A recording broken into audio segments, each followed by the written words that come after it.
Good morning. Um, so this is the beginning of a new series I've just started. I have a current series called Notes from Underground. This is called Photos from Underground. The premise is slightly different than Notes. Notes is more about a journey through Western literature and discovering the notes of an unknown writer. With this one is really, it's kind of a simpler format. It's just about looking at curious photos. It is, I consider it history because a lot of photos that do survive the do survive the whole historic process. A lot of them were of key things because people felt that there was, this is an important moment. Let's get a camera. Let's get the people. Let's store this image for time. And today, I guess one of the first photos I'd like to do here is a very famous photo that I remember this as a child, seeing this in science class. It was the photo is called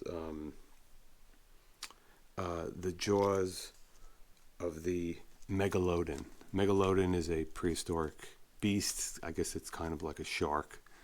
And I have to admit, I've been haunted somewhat by this image for many years. It took me, even as a child, I guess, I always reflect back on this picture because this always seemed to me that, when you're looking at a career, let's say you're even in the fourth grade and you're sitting there thinking, what am I going to do with my life? And then you're in school and your subjects are coming. There's math, there's science, there's gym class, there's lunch, there's recess periods. And you're always saying, like, well, what do I want to do? Do I want to be a scientist?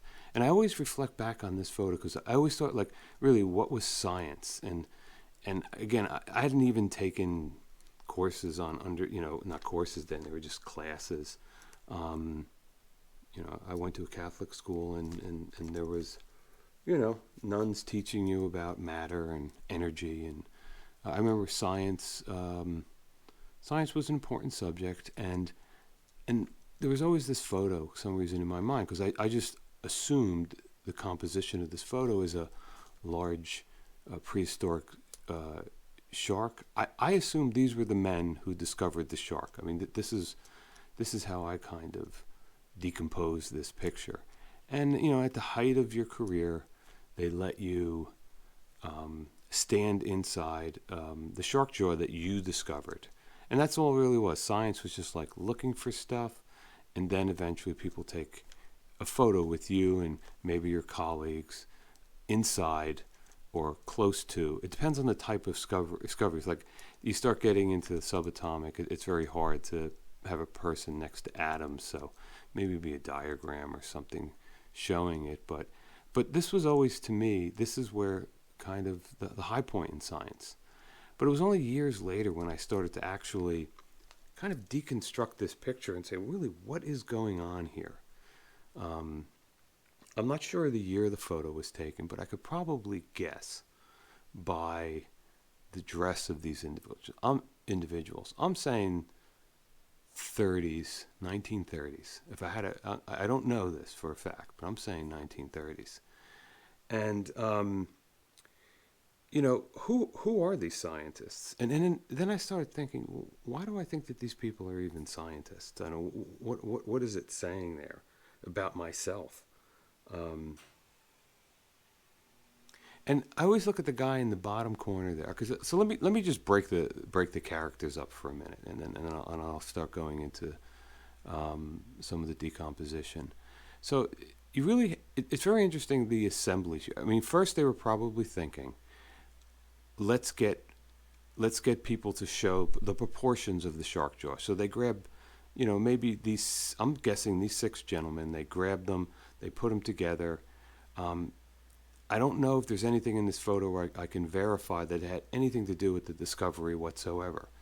But it's very interesting when you really start, there's a whole class distinction going on in this photo. So they grabbed 6 people. Now, they probably immediately realized they could not put all 6 people in a row.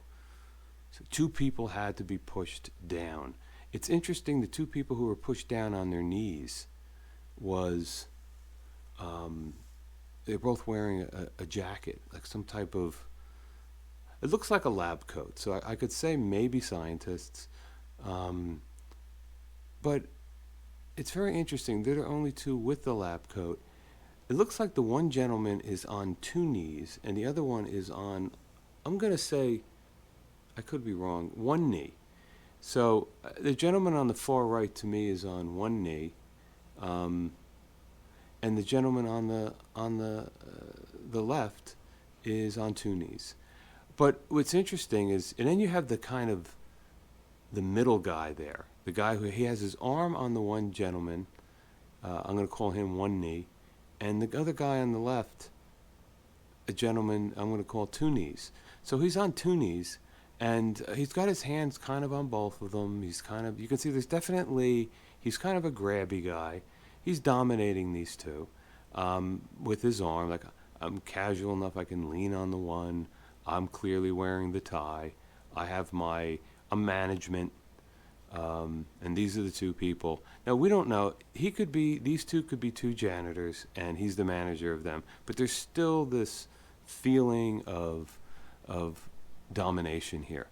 And the other 3 guys on the, in the back, I'm just wondering if they were just randomly kind of brought in to show the proportions of the Megalodon.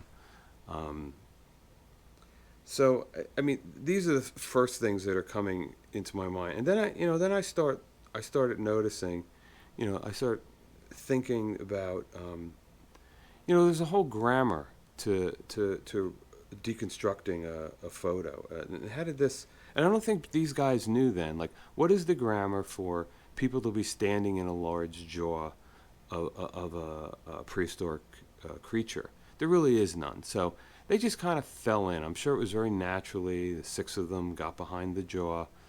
2 of them just stepped out. Maybe they were closer friends. They have this almost the same uniform on. I'm going to take back the guy on the 1 knee. I'm still going to call him 1 knee, the guy with the black trousers, but I think I do see 2 knees poking up there. And it looks like he's sitting on something, which is interesting.